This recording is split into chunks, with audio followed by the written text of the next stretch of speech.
আমার নবী রাহমাতুল লিল আলামিনকে হত্যা করার জন্য কাফিরের সমস্ত দলবল ঐক্যবদ্ধ হয়েছে।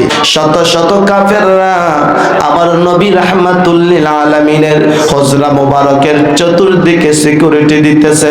তারা সশস্ত্র বাহিনী, প্রত্যেকের হাতের মধ্যে অস্ত্র রয়েছে, কারো হাতে তরবারি, কারো হাতের মধ্যে তীর আছে। আমার নবী রাহমাতুল লিল আলামিন হুজরা মোবারকের মধ্যে বসায় আছেন, সাথে আছেন হযরতে আলী আসাদুল্লাহিল গালিব। আমার নবী কান্দে, আলী রে আজকে মনে হয় জীবনের শেষ রাত্র।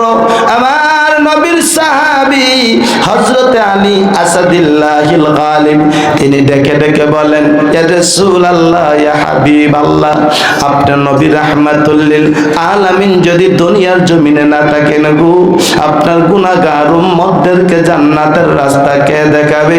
আপনার গুনাহগার উম্মতদেরকে আল্লাহর সাথে কে পরিচয় করায়া দেবে?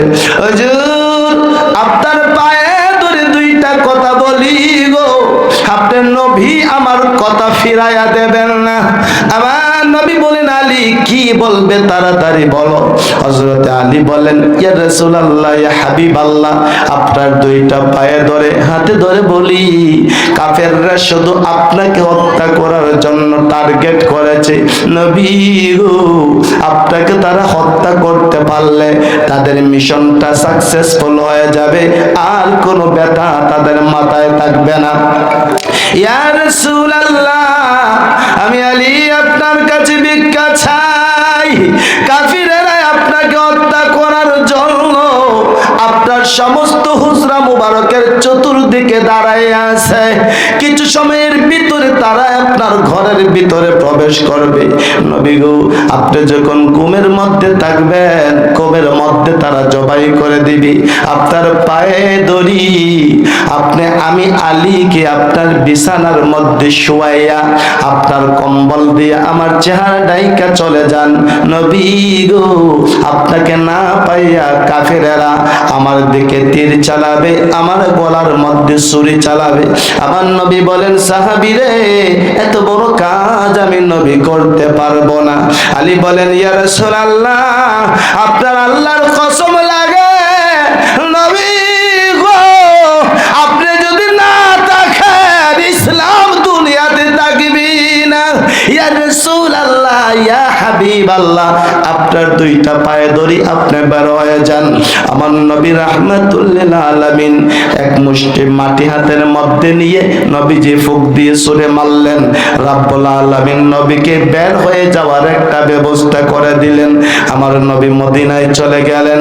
অনেক দিন পর হযরতে আলী আসাদুল্লাহিল গালিবকে আমার নবী একটা প্রশ্ন করলেন, আলী রে আজকে তোকে প্রশ্ন করতে মন চাইতেছে। আলী বলেন, ইয়া রাসূলুল্লাহ, কি প্রশ্ন করবেন? আরে আলী, হিজরতের রাতে যখন কাফিরেরা আমি নবী রাহমাতুল লিল আলামিনকে গ্রাও করেছিল হত্যা করার জন্য রে, আমি নবী রাহমাতুল লিল আলামিনকে তুমি পরামর্শ দিয়েছিলা, ইয়া রাসূলুল্লাহ, আপনার বিছানায় আমি আলী শুয়ে থাকবো, কাফিরেরা আমাকে হত্যা করবে আপনাকে না পায়া। আমার নবী বলে, আলী রে, তুমি যখন আমার বিছানার মধ্যে শুয়েছিলা, কাফেররা যদি আমাকে না পায়া তুমি আলীর গলায় ছুরি চালাইয়া দিত রে আলী, এই বিষয়টা তোমার কাছে কেমন লাগছে? কিভাবে তুমি সহ্য করতা?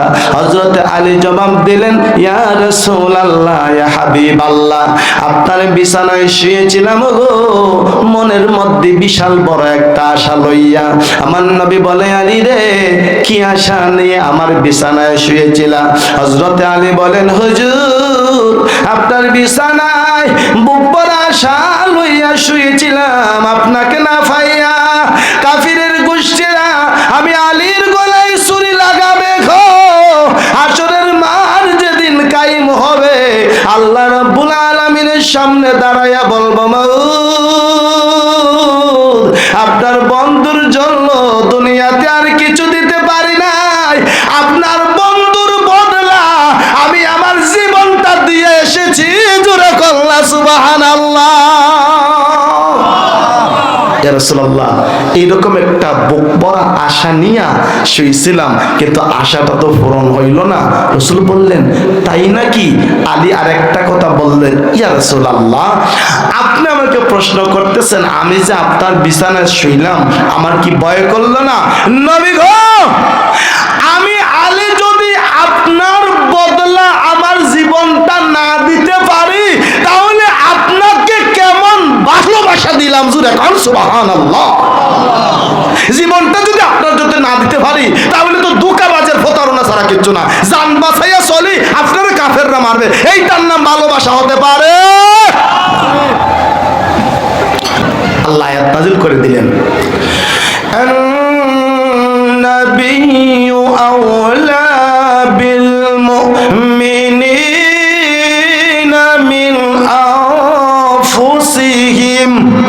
আল্লাহ বললেন, যতক্ষণ পর্যন্ত তোর জানের চেয়ে আমার নবী তোর কাছে বেশি মহব্বতর হবে না, তুই পুরা মুসলমান না, তুই পুরা মুমিন না। জোরে কোন আল্লাহু আকবার।